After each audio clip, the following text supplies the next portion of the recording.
Dumela nginamaster Lochani ndimadekwana Stella Vista Tada sanibonani molweni KwaZulu-Natali. Namhlanje sifinela kini kamnandi endaweni ezahlukahlukene KwaZulu-Natali selapha ke ebaqulusini efilidi awusukaneni madoda. Ayikho into emnandi nje ukuthi mawuhambela izwe ufike endaweni enothile efana neVyrheid la ihlala kunetha khona nje alinethi namhlanje akumakhaza kanje bayasho abanye bathi njalo makufike nina ikakhuluma nizokhuluma nalolu hlelo leni kuvele kunethe la efilidi namaphethelo kasixolisa kakhulu ke ngomsindo enzelwe kunuthola lapha ya emakhaya ngoba sisendaweni la ezwakala khona imvula phela masilishaya lolu hlelo silishayela ngaphandle eMnyango kwazise phela sabantu thina abayihamba yonke iKwaZulu-Natali the only department esathi nje asinesabi iviki neviki siyanimema ukuthi nifike nizosibheka nisibingelele sixoxe nani bukhoma nisibuze noma ingane nombolo ukungena emoyeni njengamanje sizombeka uNgqongqoshe esitikini kodwa ngiphawule ukuthi umuntu ozobuye asheshe ashiye ngenxa yohlelo abakulo la asazositshela ke ngalo ukuthi benzani lapha efilidi namhlanje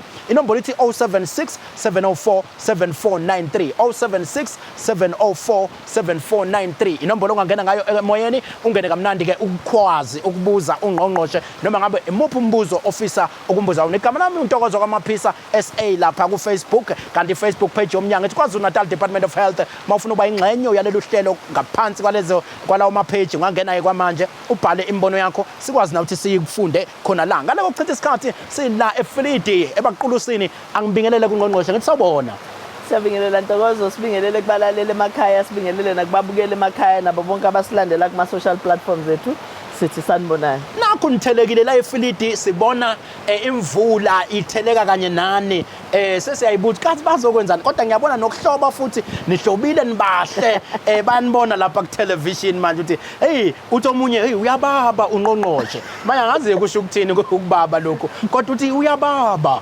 losho njalo ufana nabantu baseThekwini abathi kumakhaza namhlanje kanti thina silijwayele leli ngene into ejwayelekile absolutely nje no Ntokozo siyabingelela namhlanje la eSiselane hall sinehlelo olubizwa ngokuthi iWorkers Parliament absolutely uhlelo lolu olunye leinhlelo leli elimanagwa isishayamthetho sakwaZulu-Natal isishayamthetho sineinhlelo zokuhambela ama sectors ngokuhlukahlukana kwawo kuyaye kube khona iYouth Parliament ebangoJune kube khona iWorkers Parliament ebangoMay ngoba uMay inyanga yabasebenzi ngoAugust kube neWomen's Parliament kanjalo now iintention noma ukuthi lama parliament enzani kusuke kuqonde ukuthi onke ama sectors awabe nayo indlela yokungenelela ngqo kwi-governance anikezwe ithuba lokuthi nawo akhulume directly with uhulumeni akwazi ukwenza ama-inputs awo so namhlanje ke sizohlangana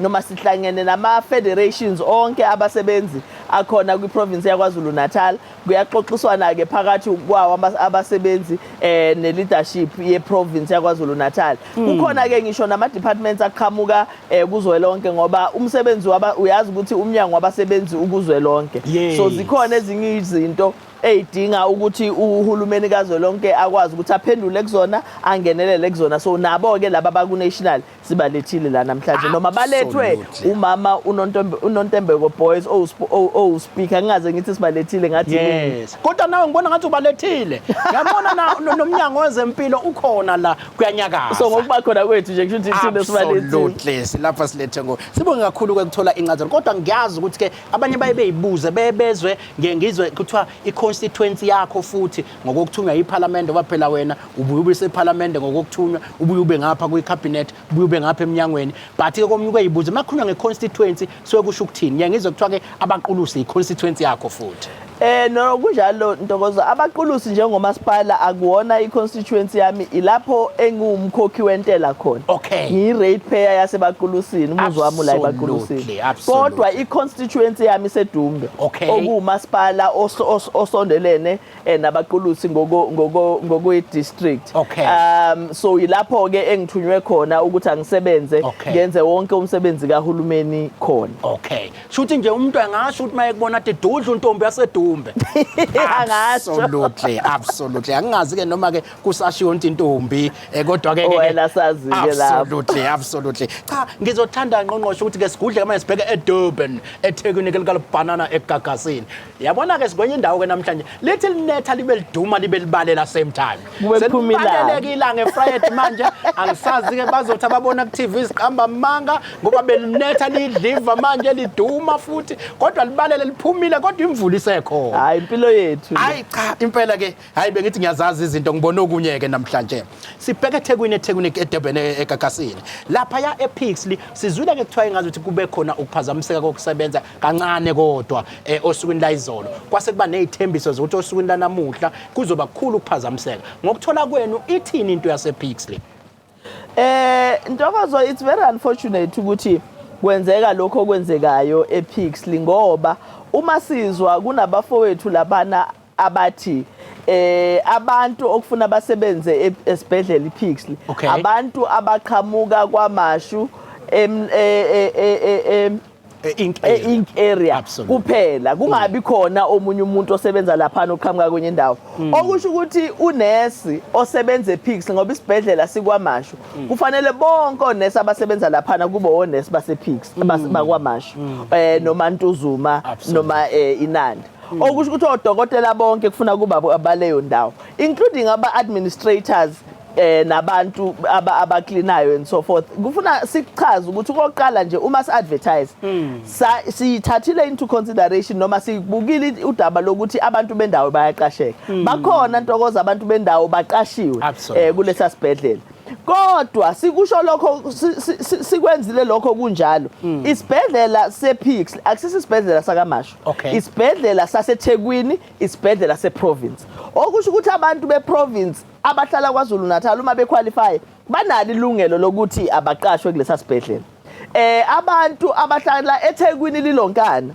umuntu equalify ukuthi aqashwe banalo ilungelo lokuthi abaqashwe kodwa ngoba siyazi ukuthi abantu bakithi abaningi abasebenzi sibanike ispace esikhudlwana abantu beink ukuthi kubazi ukuthi kuqasheke bona so yibona abasebenza khona ngiyafisa nje ukuthi uma sikhuluma nomphakathi wale ndawo suxwayise ukuthi awungavumi ukusetshenziswa osomabhizinisi ungavumi ukusetshenziswa abantu abangenayo interest yabo at heart ngoba uma ngabe bekuvumela lokho bazogcina bengenasi isibhedlela ngoba phela akekho umsebenzi ozofisa ukuze ezosebenza yazi ukuthi uzohlukunyezwa usuku nosuku and uma singenabo ke abasebenza esibhedlela siyobe singasekho isidingo saleso sibhedlela leso so lesa sibhedlela silethwe eduze kwabantu bakwamashu basenanda basentuzuma ukuze sizokwazi ukuthi sisize bona abangavumi ke ukusetshenziswa abanye abantu by the way uma ngabe abantu kukhona abantu abathi aqashwe abantu abahlala eNanda eNtuzuma nakwamashu kuphela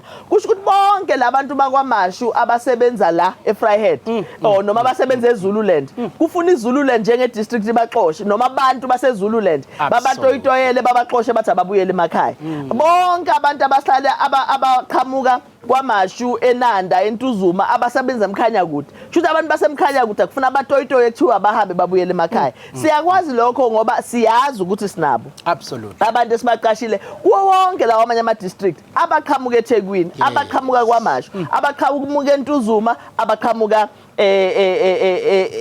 eNanda so uma ngabe ke kuzothiwa akusebenza abantu balana kuphela kusho ukuthi zonke indawo azisho njalo zonke igodi azisho njalo bazoba nabo yini abantu abanele yokuthi bakwazi ukuthi basebenze kulesa sibhedlela but uma ngabe imphakathi kuzo zonke lezi ezinye indawo isixoxa abantu bakwamashu bazoba naso yini isikhala sokuthi bakwazi ukuthi babaqashe bonke ngiyibona mina kungasiyo into ephusile le eyenzakalayo ngoba iqiniso likhona ukuthi baqashiwe abantu base-inking lesa sibhedlela kodwa kwesibili laba bantu ababhebhezela kanjena abantu abafuna umsebenzi ngenkani kulesa sibhedlela manje ke kulesa sibhedlela ukwazi ukuthola umsebenzi ngenkani ngoba ama security companies awaqashiwe lapha siqashe abantu base-ink ukuthi kube yibona abazosebenza baba ama security guards ucleaner awekho ama-tenders oklina kulesa sibhedlela ngoba siqasha abantu bendawo ukuthi kube yibona abazoklina.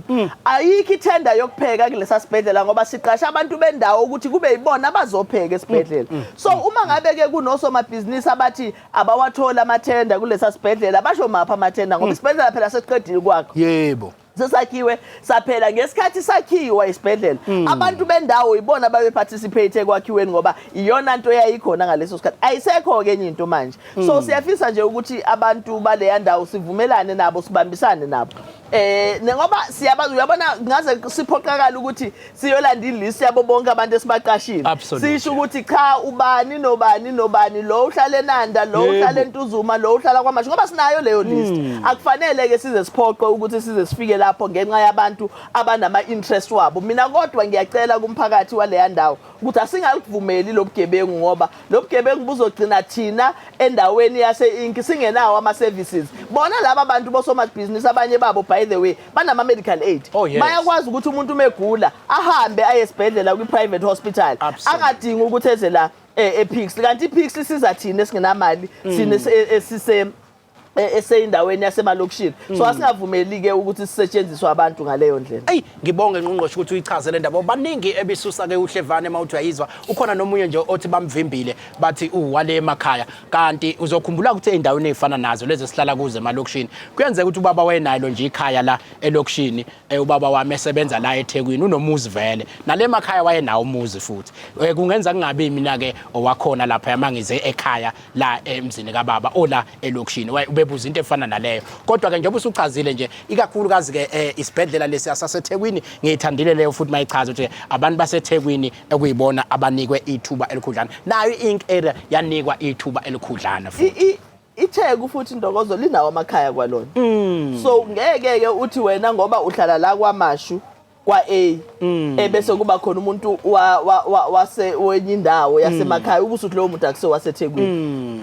So akufanele ngempela abantu baphathiswane ngaleyo ndlela. Absolutely. Khumbulisa umlaleli ekhaya igama lohlelo KZNHealthChatDotGov.za silishap khoma ke namhlanje live filidi ebaqulusini eVyrheid. Ngiyangithandeke masambele ndawo ngqongqoshe abahleli uthi anizi ngapha ukuzosibona hayi siyafika sifika impela la eZululand azidlali insizwa le yakavilekazi ephethe la isazi kahle nje sifika nesibhedlela sifike nakho konke akukho esingakwenzi. Cha ngizoba khona futhi lapha eThekwini. iTheku ngathi linakho lokhu kuvela kancane kancane liyavela lapha ePhoenix kunentokazi lapha engeke ngisho ngegama ngoba ngihlonipha lomgomo wethu ukuthi asikwazi ukukhuluma ngepatient noma ngesiguli eindaweni zokusakaza ezifana nalezi kodwa ke kunodade wethu lapha ePhoenix ohambe waya kwabendaba wathi engathi wangena esibhedlela sethi Mahatma Gandhi uthi ke mayeqala wangena ngoApril ebese beza laba sibheka amabhuku thina ngoApril nango size sifike manje singatholi lutho ebese ke thina hayi sengiyakhumbula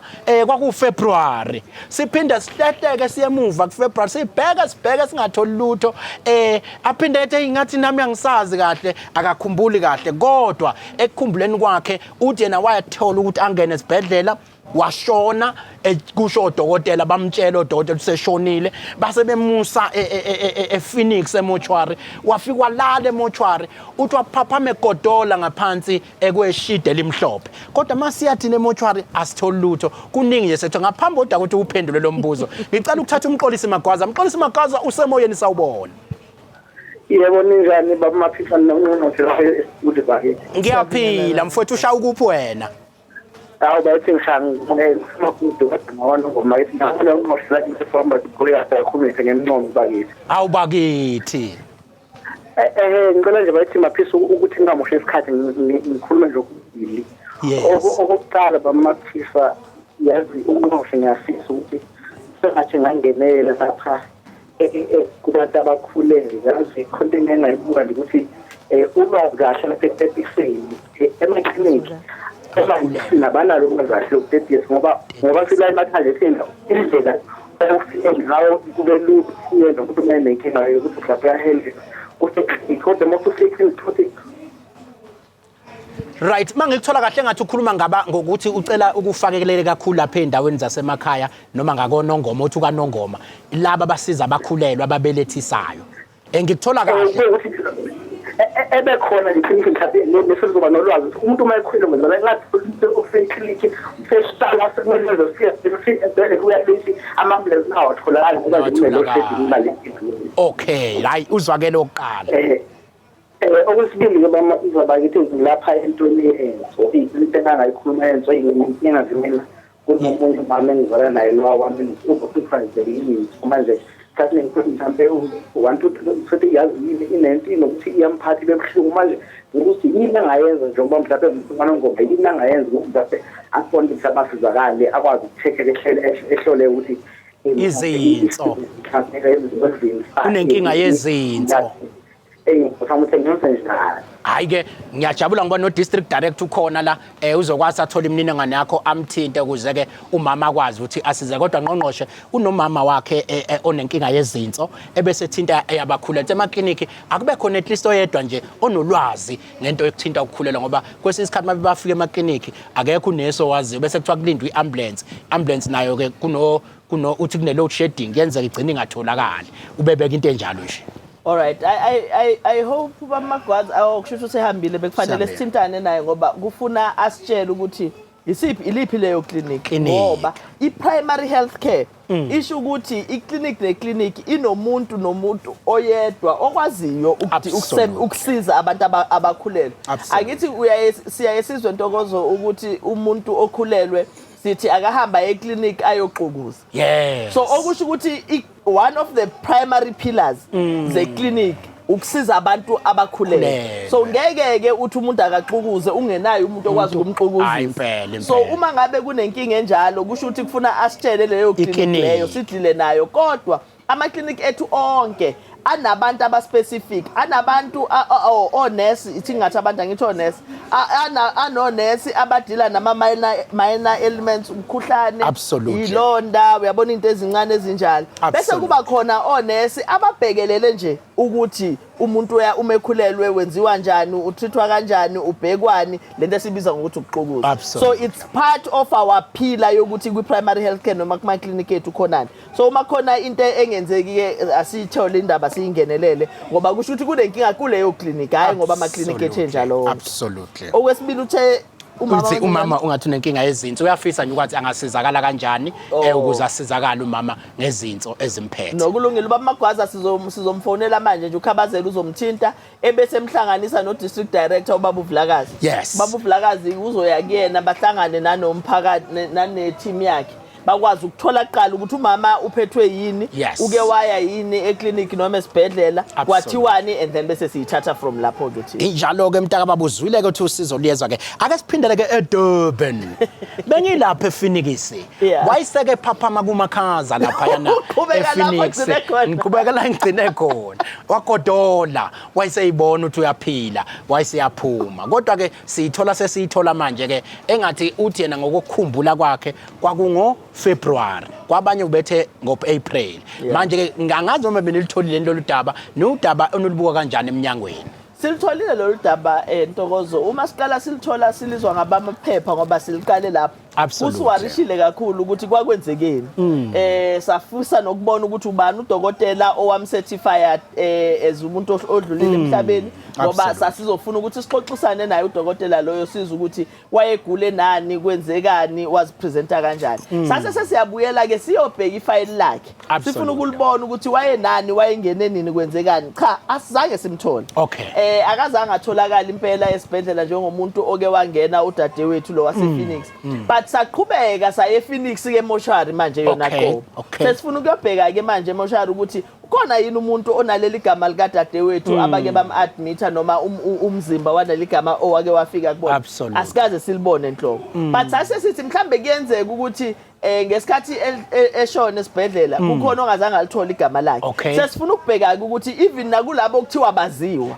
ukhona yini umuntu wesifazane ofana naye oke wafika umzimba wakhe asutholi so noma sizwa ke le ndaba siyiqoqelwa yibona abantu bezindaba asinayo thina udaba lwakhona emabhukwini ethu kodwa esikutholile ngesikhathi sizama ukuchecka udaba lwakhe ukuthi uke wa-admithwa yini nokuthi udluleni nemhlabeni sikutholile kona ukuthi uyi-patient ejwayele ukuza lapha esibhedlela. Okay. Kodwa uyi-patient ejwayele ukuza nje izothatha amaphilisi. Okay. Ngicabanga ukuthi le program yethu ka-CCMD, Yes, especially for abantu abaku-chronic medication. Absolutely. So uyaziwa unalo ifayili and liyasho ifayili lakho ukuthi waye imithi yakho uyithatha kanjani.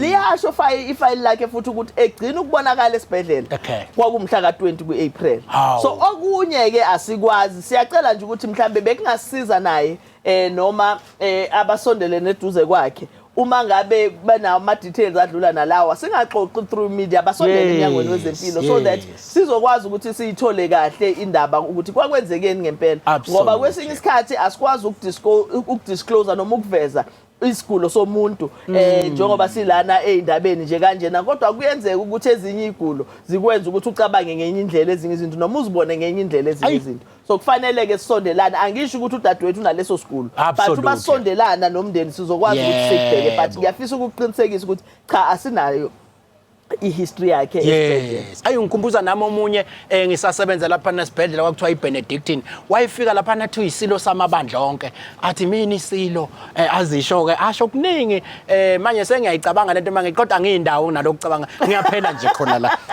ebese ke ngithi cha ngikhumbuza umlaleli sekhathi igama lohlelo nangu umthokozisi engathi sengenele umthokozisi usemoyeni. Yebo Photojana. Ngikhona mfowethu ngezwe kuwe. Siyafika mfowethu. Umthokozisi kwabani kuphi? Umthokozisi Mthembu waseZulu. Wakuphi? eBergville. eBergville. Hawu, baphila abantu eBergville? Yeah. Hey, ayijwayele phela ukungena eBergville. Bebuza lapha mfowethu uNgqongqoshe ukuthi ngonyaka ophelile ngangengafona khona la kuphongola FM. Ngabeka udaba lwami oluthinta ingane eyabelethwa yasithathwa ngaleso sikhathi yathathwa esibhedlela sayisiva isithule ngoba umama lapho wangisiza umama uNomagugu wangisiza kusukela lapho kwafika ekuthenini sihlangane naye eJubu sathi uma sihlangana saya sakhuluma kwase kuzo investigator bathe uma be-investigator bathe udaba phansi ngase ngibanikeza iphepha lelichaza lonke udaba. Yes. Wafika wazolithatha la emsebenzini ngoba ngisebenza eBuilding. Yes. Kusho ukuthi kuye kwathulakala ke sesisukile ke eJuba sesikhulumile kuthiwa kuzo investigator ubhuti othunyiwe for investigation ngathi ufike ngoFebruary kolonyaka. Wafika umama wengane uyafunda esikoleni. Oh, okay. Yebo usekhona mfowethu. Umuntu osazofika nakimi wasithembisa ukuthi umuntu biza ngeviki elandelayo kuyohlangana futhi khona eJuba nalapha.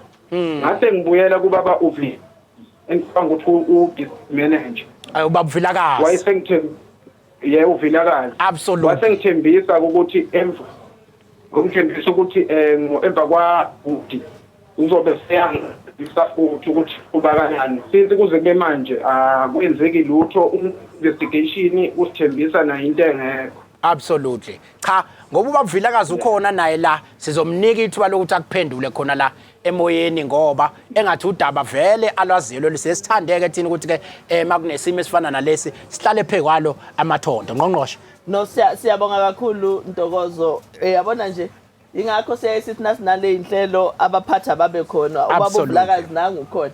Uzoyiphendulela ukuthi yini kwagcina uku-investigator ngoFebruary. Bangakaze bezwe lutho Absolutely. Kodwa ke asibonga ukuthi uya appreciate umfowethu umthokozisi ukuthi uMnyango wezeMpilo wafika kuyena ubaba uVilakazi wathumela umuntu o-investigator sekuwukuthi sitholeke manje ukuthi mhlambe udaba lwethu luhambe lafika. Okay, ngiyathemba ubaba uzolalela emoyeni ngoba nangu ubaba Vilakazi ukhona uzoliphendula udaba ukuze mhlawumbe angaze kuphele i-airtime lokho ebambile. Baba Vilakazi, na indaba kuthiwa impela ngathi awuzi lapha siyakuthuma awuthumeki. Absolutely. Angibonge ngibingelele nakungqongqoshe. Cha udaba lukwamfowethu umvelase njoba esho ukuthi luyaphenywa wayelibikile ngqongqoshe sahamba saya khona sadibana naye sase ngoba luneminxa eminingi ethintakalayo luyaphenywa njengamanje ngicabanga ukuthi okusalayo ukuthi umuntu ogcina eliphenya ugcina efikile ekhaya wangabe sambona yena wagcina ebona umama wengane sasishilo ukuthi sicela ukuthi abuyele kuye ngoba senzele ukuthi kungabe ukuthi phathi nendawo siyangenelela ukuze kungabi nezinto ezithi ekugcineni sibuye singenelele kulomuntu ophenyayo ngathi kukhona esimfunza khona kodwa ke ngicela ukuthi ngithembise ukuthi kuyaduma ukuthi ngiphinde ngibuyele mina sisuke sikwema ukuthi singenelele phakathi komuntu ophenyayo kuze ngathi hayi kusho ukuthi ubuyadibane nabo abomnyango kusho ukuthi uphenya lisayimele hayi ke asithi ngomsombuluko nje simthembise bulalele manje ngomsombuluko uzofika uzoliqeda kodwa mhlamba kusho ngqo okusho ukuthi ubaba uVlakazi mina uzobe seyangixoxela ke ngolesibili ukuthi luhamba kanjani udaba kodwa uzobe engasasho futhi ukuthi basaphenya ngoba phela ngeke siphenye kusuka February kuze kube manje awuphephethe ngeke phela siyasheshe silungise ngaze sibe i-department yama-investigation sibe abantu umsebenzi wamaphoyisa absolutely no sibonge kakhulu nangu uZamaButhelezi ngizomthatha bokugcina ZamaButhelezi semoyeni yebo njani sikhona mfowethu ushaya ukuphi wena ngise eBhekuzolo eVyrheid hawu we baqulusini bayaphila abantu siyaphila njani sikhona dadewethu cha nanga uNgqongqoshe yebo Ngifacela ukubuza la ukuthi uma uthiwa nginodadewethu la onenkinga ye-depression ngabe kufanele ukuthi ngimuse e-clinic noma ngimuse esibhedlela ukuze athole usizo yebo njani ubani othe une-depression bese kusho vele odokotela noma niyacabanga nje mani imbuka yebo ebeseke wathola vele ukuthi unakho manje asazi ukuthi kumele siqhubeke ekliniki noma siqhubekele esibhedlela hayi ke nangoke impela usekutholile ukuthi ngathi khona babethi i-depression le emakhaya ikhona le depression manje ke beshoniphi manje no uthe bayile eclinic uthi bese betholile ke usakhona shenge yebo ngikhona benithole kuphi kahle kahle bekuse clinic la nithole khona noma ikwenye mhlawumbe udokotela oyimele wayethole kudokotela oyi-private oyimele okay alright yeah ngicabanga ukuthi i-referral system yethu iyayithi uqala eclinic ebese uya esibhedlela but ngoba yena ulana usengeza nje ngoba usefilide athinte ubaba uVlakazi ozokwazi kuma arrange lesibhedlela but i-referral pattern ukuthi noma ngabe uphethwe yini uqale eclinic bashe eclinic uchaza sibona ngathi nayo inkinga ebese kuba yibona abakurefer esibhedlela kodwa ke kulokhu ngoba useyikhulumile nathi sizomthinta udadewethu ukhabazela inamba yakhe khona ngithi alright nasiphela uhlelo labazomthinta udadewethu bafune i-contact number yomuntu noma ukuthi bamthola kanjani udadewabo then sikwazi ukum-arrange lesibhedlela njengoba nizwa ke bakuthi iZulu seliyaduma futhi lapha eVyrheid selinyamalele kade selibalela ilanga lapha selinyamalele ke seliyaduma njengoba nizwela ke nje lishaya imbani ke manje egagazayo cha omnye umhlaba lo niphila komnye umhlaba ngempela la eVyrheid yikho into eziningi imila la akukho kungamili la eVyrheid ngoba lithi lisaduma leli ngayigcina eCape Town into ecishe ifane nale lithi lisaduma libe liphinde libalela libe liphinde osukwini usheba yonke into kube nama-floods khona osukwini olulodwa yebo cha sibonge kakhulu ngikhumbuze umlaleli ekhaya igama lohlelo KZNHealthChatDotGov.za Ntokozo Maphisa SA ku-Facebook uyakwazi usithole ngempela nakulowe department KwaZulu-Natal Department of Health siyakwazi ungene usithole ngicela Ngqongqoshe usithintele kancane into ya COVID ngizwile kuthiwa inombolo zike zagabavula kakhulu ngeviki edlule kanti bese siphela sesiwukhohliwe nawo ngizwe senithi futhi awusesiyo ngisho i-emergency mina sengitshela hayi kushuthi kumkhuhlane nje esiwunqaka nje bese siyayikhohlela nangawo kodwa ngizwe kuthiwa inamba beziphezulu kakhulu 670 ngeviki edlule yes Ntokozo ososayensi ba-World Health Organization cabanga ukuthi evikini edlulile noma amabili bayenzile announcement yokuthi i-COVID akuseyona i-emergency okungasho ukuthi ayisekho okusho ukuthi sesiphoqeleka ukuthi i-COVID siyitreat njengazo zonke ezinye izifo ezikhona nawo wonke amanye ama-pandemics or epidemics abakhona emhlabeni so sibonile ke ukuthi uma sibuka inamba zethu in the province yaKwaZulu-Natal evikini eliphelile kube u600 ngaphezulu ka670 abantu ababe infected ukhumbuleke futhi lapho Ntokozo ukuthi sibala nje kuphela laba abathestile bakhona nje abangazange batheste athi hayi uhamba nakho ukugula. Hamba naye? Angibali amagama abantu la. Abathi bahamba nakho ukugula. Mhlambe kungenzeka ukuthi nabo bebe kule number ye COVID bengathestanga. Kodwa kulo 670 u400 ubuseThekwini. Ha. Manje baningi ke ngibazile eThekwini akade begula manje sengiyasaba ukubabona. Shuthi ubuyile uCovid. Having said that kusa emphasize lokho ebehlale sikusho Ntokozo ukuthi now that igciwane leCovid likhona lizohlale likhona lizophila nathi. Kuyasitshela ke lokho ukuthi kusho ukuthi kufanele sihlale sizigadile konke lokho esasikwenza ngesikhathi seCovid-19 ama non-pharmaceutical interventions esasiwenza okuhlale sigeza izandla ngamanzi anensipho noma sisanitize si-maintain social distancing uma sikwazi ukwenza lokho yabona njengamanje nje siyakwazi ukwenza thina nodokotela so si-maintainile but uma ngabe uyisola nawe ukuthi mhlawumbe usuqala ukukhwehlela imask asiyigqoki ngoba uma ugqoka imask uprotecta umuntu ohamba naye uyaziprotecta nawe ukuthi ungatholi ama-infections so kubalekile nje ukuthi nathi sihlale sesiyibuka ke manje impilo yethu ukuthi njani uma ubona ukuthi umzimba wakho awuqinile kahle kungenzeka ukuthi amasosha omzimba wekho right gqoka imask so that ungathi na uhlangana nomuntu eTexini onegciwane libe lingathestanga ebese yakufakela wena ugule yena angaguli so kubalekile ukuthi abantu siqhubeke sikunake kodwa sihlale sikwazi ngaso sonke isikhathi ukuthi iCovid-19 isekhona ngaphandle kokudedela engqongqoshe ngiyazi bayakudinga lapha ngaphansi eParliament ufuna ukuyodebate baphikise nivumelane kwashaqocela ufikile Zwane lapha kuFacebook page Ntokozo Maphisa SA uthi ngicela ukubuza ukuthi ke le eyokulahleka kwamakhadi ama-patient emakliniki izoxazulula kanjani nalo dokotela abasebenza ema-poll clinic abanometer ubani nje bamonitor ubani okay uthi banometer bamonitor ubani njengoba udokotela ebona 2 ama-patients then kuphela u30 minutes ehlalele nje ecofa ifoni yakhe bengicela ke uMnyango uke usi-extendele ikliniki yasoHwebede le kliniki inabantu abaningi lapha yona ina only 2 rooms lokusiza elilodwa ele-emergency nalo eligcwele lokungena only 2 abantu osizayo kusho ke ufikile Zwane. Alright. Ngibese ngisale sengihlanganisa nalona nje ngqongqoshe usibongiseni Simon. Uthi mhlonishwa ngisacela ukubuza lapha ngodaba lwama ambulance. Ngisiguli isamba iGreat Town kabili ngenyanga. Manje sibuya ebusuku njalo sifike ingasekho iTransport kuphoqe ukuthi sihike ngoba odriver abavumi ukusondeza emarenk. Manje besicela niwubuke lo mthetho wenu uyasigqilaza ngoba babathatha bebefike bebashiye esibhedlela uthothi ke badlula khona kodwa erenk abavumi ukubayeka ukuthi behle erenk bathi babuza ukuthi ithini into yama-ambulance siqale lapha kufikile Zwane aqale kule ama-ambulance Ntokozo khona soyisheshisa kunganzima kakhulu kona ukuthi sithi abashayeli bama-ambulance abahambi bebashiya emarenk abantu ngoba mhlambe ngokuthi sabantu kungenzeka lokho kodwa sesibone abasebenzi bezempilo abaningi behijackwa kuthathwa zona le imoto ama-ambulances so nabo basuke becabangela impilo zabo nathi nakushawa lo mthetho kusuke kubhekelelwe lokho so kungawukuthi nje mhlambe kufuna sibheke enye indlela e-alternative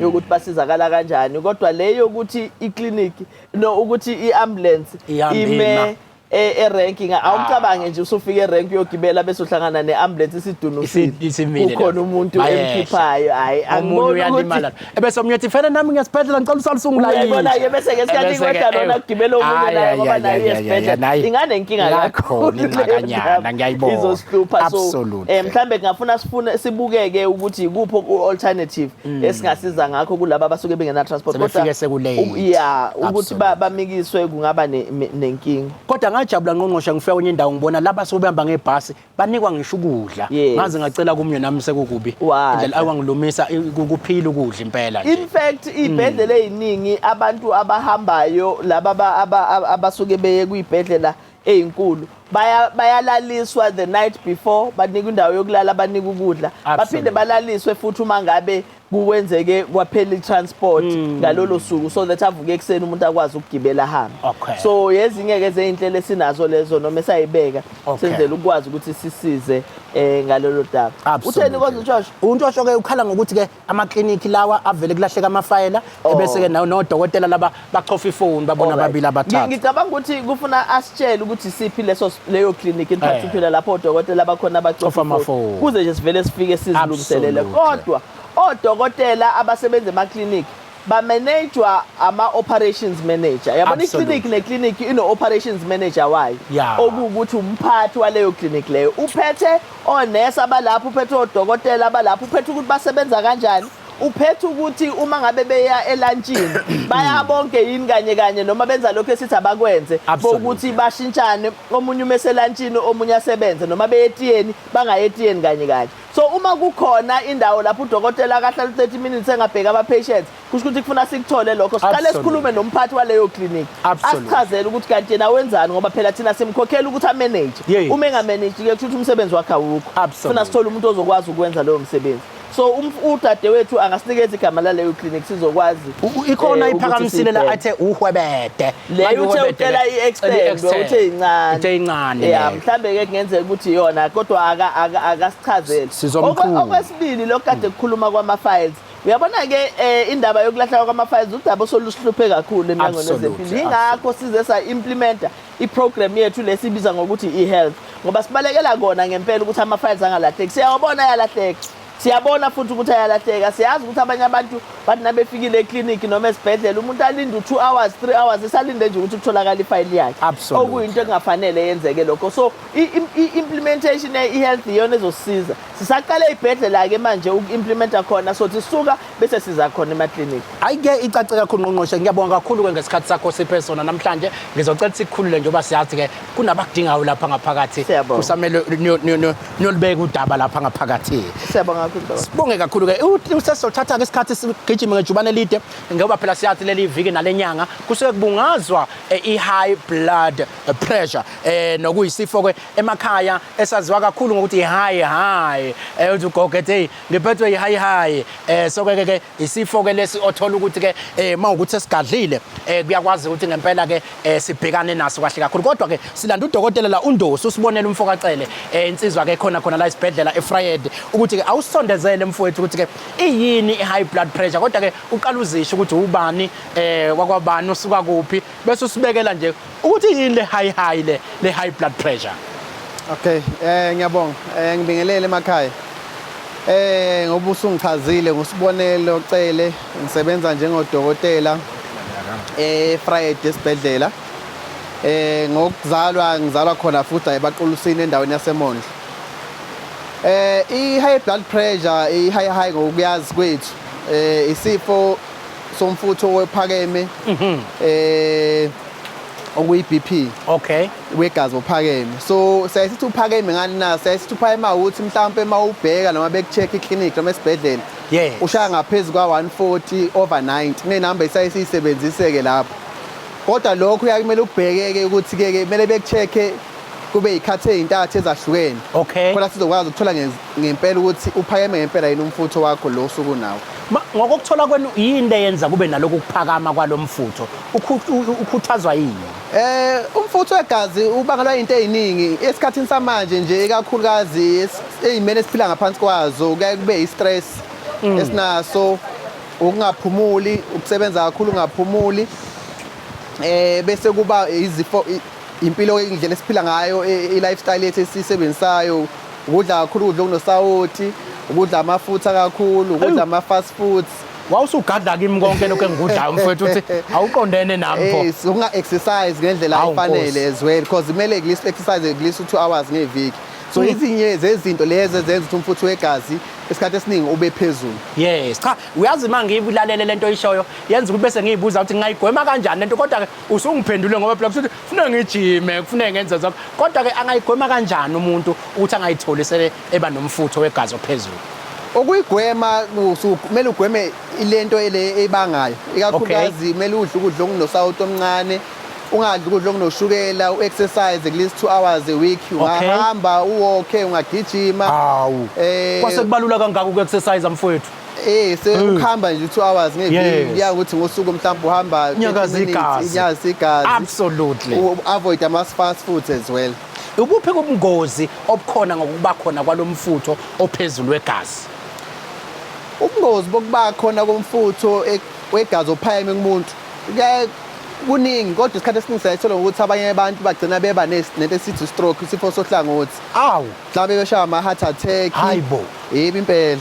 abanye bagcina bedlikiza. Uyangithusa phela ngoba nami bake bayikhomba kwathiwa hey iphezulu iyagabavula iBP. Abanye begcina beba nezifo zezinso ezwele njengoba efonile nje ukuthi uma wakhe inkinga yezinso. So izinto ezinye zenza ukuthi ezenzakala uma uthi umfutho wegazi uphezulu.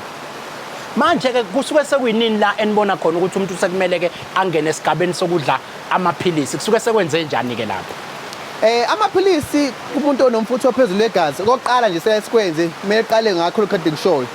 Sibone ukuthi lo mfutho wegazi mawuphakeme uyehla yini. Yeah. Uma uhluleka lapho basokubona emva kwenyanga sibone ukuthi ukuhamba kanjani. Uma uhluleka lapho ke ungehli lezi zinto ade citizens kumele siqala amaphilisi. Ikakhulukazi kodwa uma uthi uphakeme kakhulu mhlawumbe ushaya ngaphezulu ka160 over 110 uyaqala amaphilisi ngayo langa lelo ufike eclinic.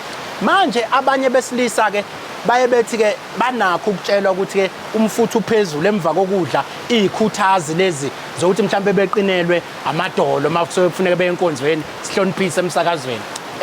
Umthelela uba mngakanani ke kubantu abayithola sebesebenzisa lezi zinto zokuqinisa ithemba. Mkhulu kakhulu umthelela especially uma usebenzisa izikhuthazi. Yes. Lezi ida ezocansi noma iziphi ezokujima oyisebenzisayo ekutheni umfutho wegazi ube phezulu. Ingakho noma uyohlola umfutho wegazi kumele kube ukuthi awusebenzisanga izikhuthazi noma into enama caffeine khona kuzobonakala exactly ukuthi uthini. Ngoba kuyenzeka lokho ube phezulu. Bengisazwa lapho ukuthi ke kuno drink la isingakwazi ukubasha ngamagama kodwa abanye othothi bayabaphuza abantu kuthiwa abanikeza umfutho abanye baze bephuze namatiye nawo lama caffeine. Ubona ngani ukuthi cha sengiphuza isikale sanele mhlambe noma sekunobungozi manje kuphuzeni kwami labo drink laba? Lama drinks awekho awakulungela umzimba womuntu. Hayibo. Bawulungela umzimba womuntu ngoba umzimba womuntu kumele ukwazi wona ukuthi ukumelana nezimo osuke ubhekene nazo. So mase uthatha okungaphandle ufaka ngaphakathi kumele kube ukuthi lokho utshelwe udokotela noma iadvisor ethule kumuntu osebenza ngokwezempilo ukuthi cha mhlambe udinga ukuthola into engaka ngoba umzimba wakho ushoda ngalokho nalokho nalokho nalokho.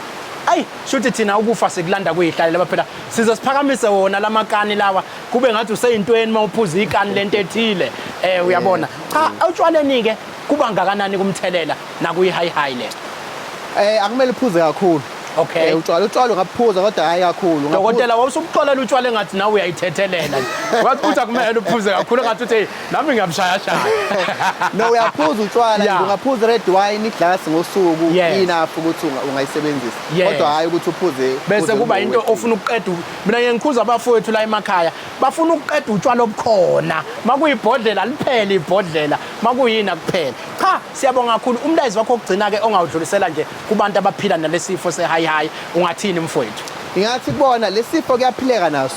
Into emele uyenze nje ukuthi masunaso wazi ukuthi unayekela kanjani udla amaphilisi ngendlela efanele uwazi ukuthi uye clinic ngesikhathi kuthiwa yiza ngaso ulandelele yonke into kuthiwa yenze clinic noma esibhedlela. Mawukuthi uzwa mhlambe ungazizwa kahle emzimbeni uphuthume emtholampilo oseduzane. Sibonga kakhulu uSibonelo Cele ngempela ke insizwa le udokotela khona la eVyrheid baqulusini esibhedlela sethu esila eVyrheid. Sibonge ngaso kakhulu ngesikhathi ohlala usipha zona uzidlulisela indaba zokuphila. Sibonge sesodlula ngejubaneke sibheke lapha yakushenge naye njalo osuka khona la eVyrheid lesibhedlela sikhulu kakhulu lesi ayikho into esingenayo la shenge ngubingelele mfowethu usithi nje qaphu uthi ubani wenzani lapha esibhedlela? Sibingelele emakhaya sibingelele emsakazo. Ngokhaya Buthelezi ngudokotela lapha esibhedlela eVyrheid. Ngiyebo nge-medical officer khona. Hayi siyajabula ngoba asiqala ukukhuluma nawe wakwafika wasithi hlaka nawe ngangikuza ukuthi mawugadla ubuye ufuna ukugadla kimi kodwa ke phela kufuneka ugadle kakhulu kumphathi ufuneka ugadle uqalasi. Hayi ke cha namhlanje sizwile mfowethu kunezifo esibonile ukukhulunywa ngazo kakhulu ikakhulukazi at national level lapho esithuse ekuthiwa ke ake siqwashise khona abantu ngama Mumps noma uzagiga kwaphinda kwakhulunywa ngomkhuhlane uhlobo oluthile ekuthiwa diphtheria. Ngizocela kodwa usihlukanisele lezi zinto zombili soqala ngozagiga. Mina ngikhula uzagiga bekuyinto ekuthiwa uvela uvuke lapha esibayeni ufika ogodweni lelo liphakathi nendawo kuboshelwa kulinkomo mayisengwa uyishaye kulona uthi zagiga ngiyeke uyiquzule ntambama ubusuku uphelile uzagiga lo manje ke angwazi ukuthi sekwasha wapi ngoba neyinkomo angiboni isekhona angiboni kusasengwa kodwa ke awusathu sibeke ukuthi uyini lo zagiga uyini lama Mumps?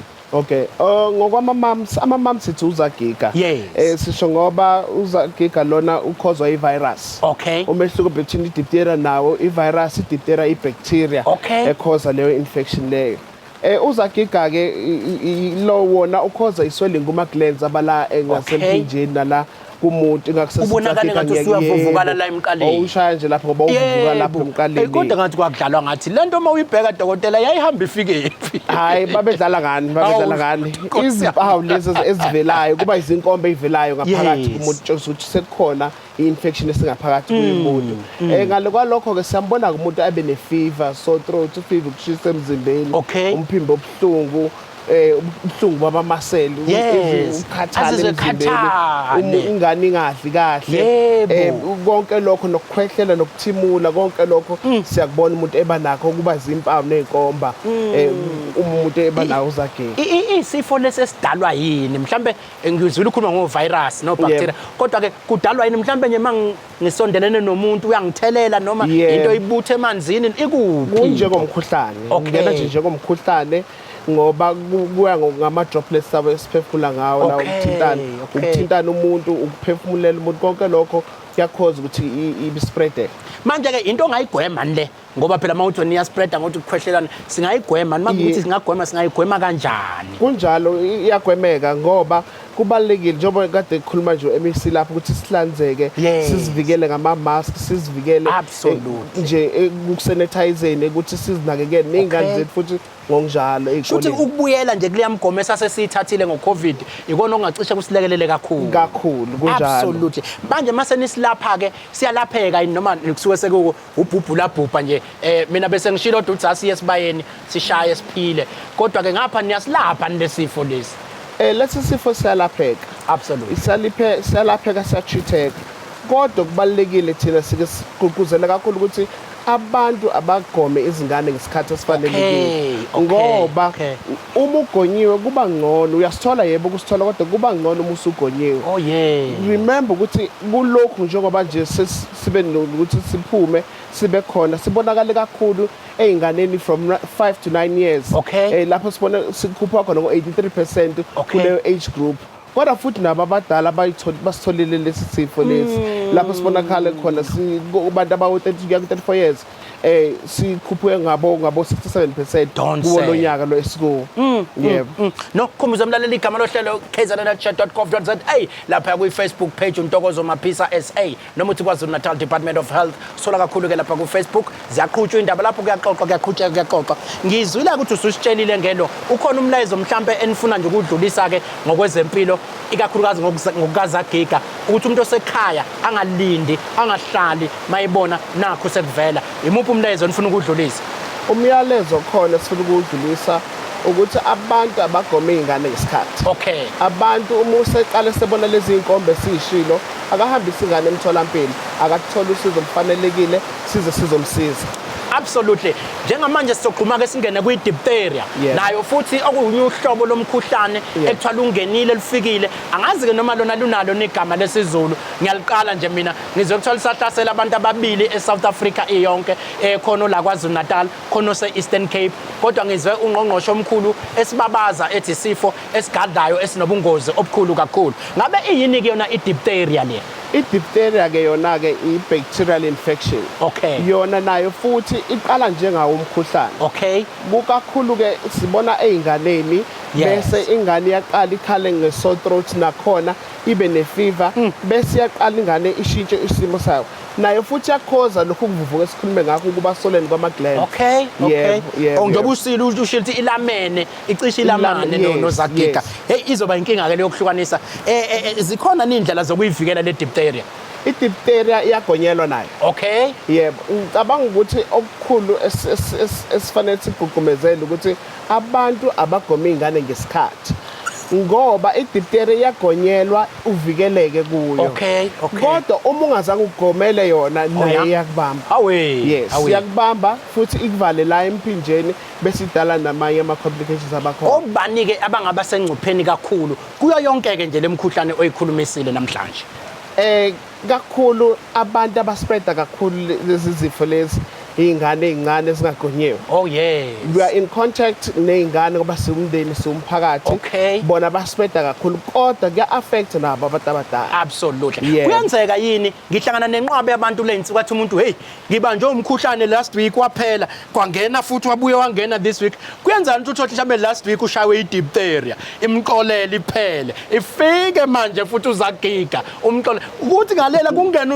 u-COVID ngalo kuyenzeka kulokhu kushintshana nje kuyitika ngaye la enyangeni. Kungenzeka Absolutely. kungenzeka kodwa ke lezi zifo lezi ziyaba nezigaba Yeah. ukuthi ziba no 2 weeks la ziba khona emzimbeni Absolutely. kumanifeste ama symptoms kade siwakhuluma ngawo kudlula isikhashana phinde futhi kube ukuthi umuntu useyagula ke manje kodwa lokho kungenzeka. No, dokotela sisendaweni la ngakini eVyrheid kade libalele ilanga seliyaduma sekuyanetha kodwa ke siyaxolisa kakhulu ngomsindo enizwayo emakhaya ingoba ngempela sisakazela ngaphandle la eVyrheid baqulisini namhlanje esisilemete hall ngithi kusho njalo lapho kuhlangene khona ke iParliament labasebenzi la eVyrheid kodwa ke siuMnyango wezeMpilo sikhona nathi sinilethele zonke insiza khona la eVyrheid futhi sinodokotela labanisiza banitshela ukuthi uzokubamba i-diphtheria ikubambe uzagiga ukubamba uCovid kukubambe nokunye kodwa mawenze sure ukuthi uyaqikelela ukuthi ke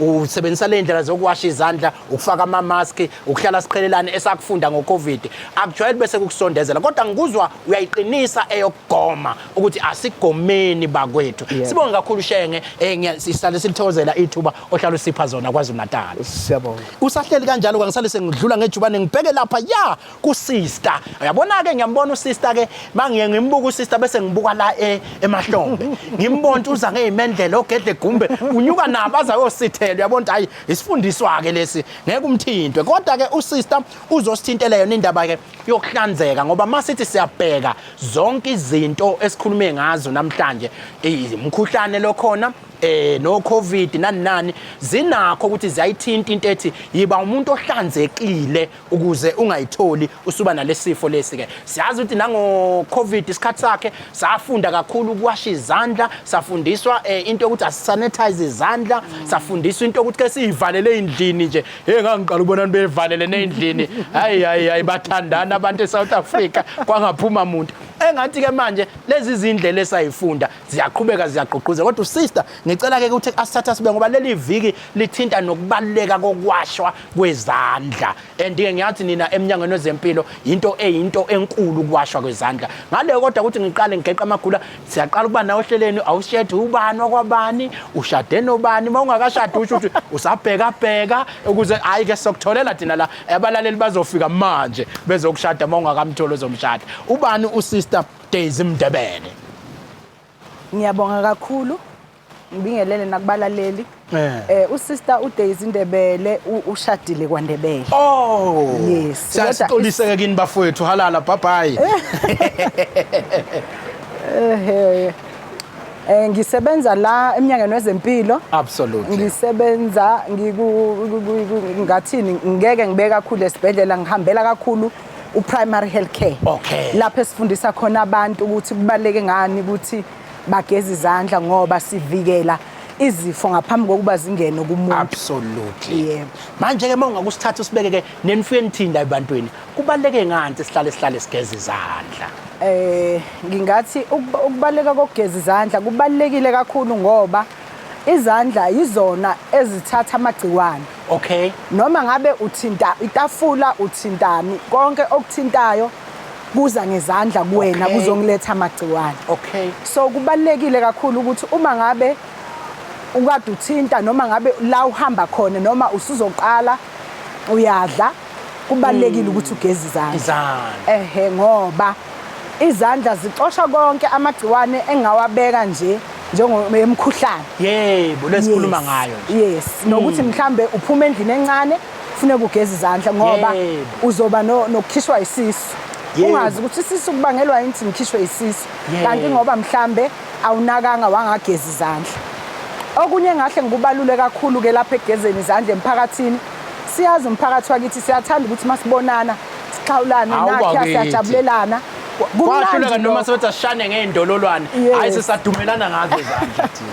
Kumnandi lokho futhi akunqatshiwe ukuthi abantu baxhawulane. Absolutely. Okubalekile ukuthi uma umxhawulile umuntu khumbula phela ukuthi njalo emva kwalokho ngaphambi kokuba ngidle noma ngabe ngithintani angigeza izandla. Absolutely.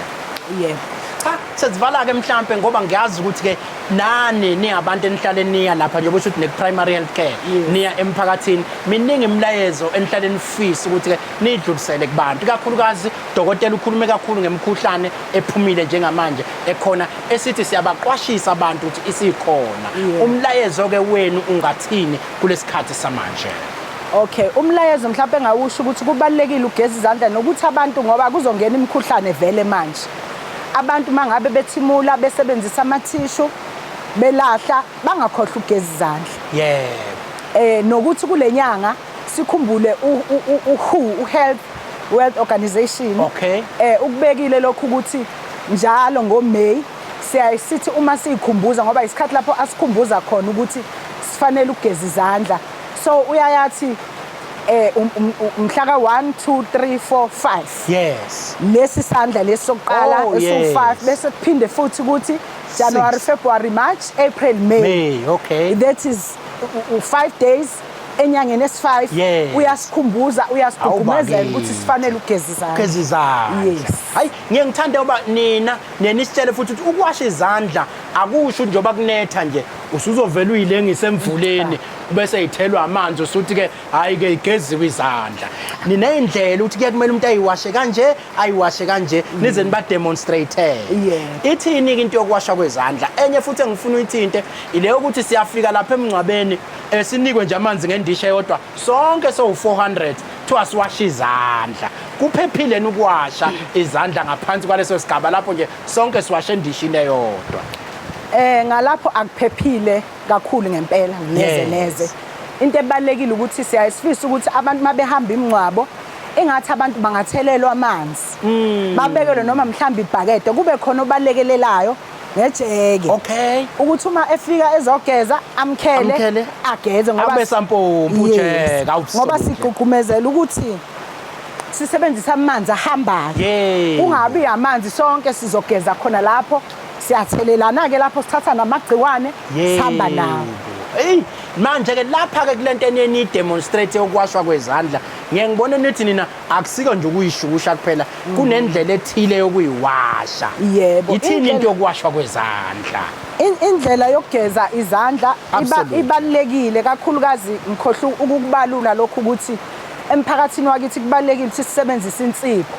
Oh yes. Yes kakhulu ngoba iyona singakwazi ukuyi-afforda. Sisebenzisa insipho siwasha izandla. Uma sigeza izandla kuyafanele sihlikihle zonke indawo. Yebo makhoneni la icashe khona. Makhoneni ngathi uphinda 5 times. Okay. Kawu5 wenzela ukuthi amagciwane aphume wonke. Ukhumbule ngokuthi isandla sinemino 5 mawushukushe kawu5 naphakathi la eminweni ushukushe kawu5 napho no May uninyanga yesi5 konke nawe umatron wesi5 bawo 5 bonke abantu.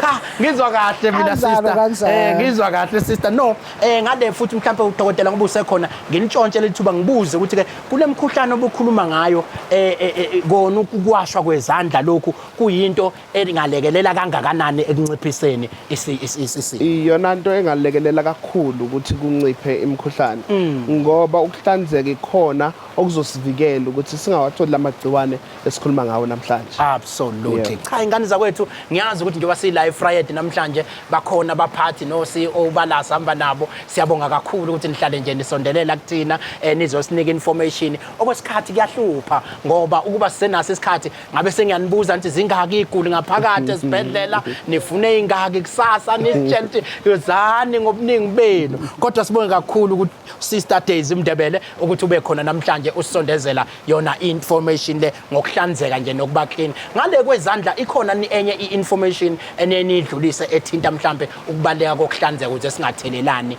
ngezifo. I-information engayithinta ngale kokuhlamba kwezandla ukuthi abantu mangabe bengenwa imikhuhlane ngoba imikhuhlane iyathelelana.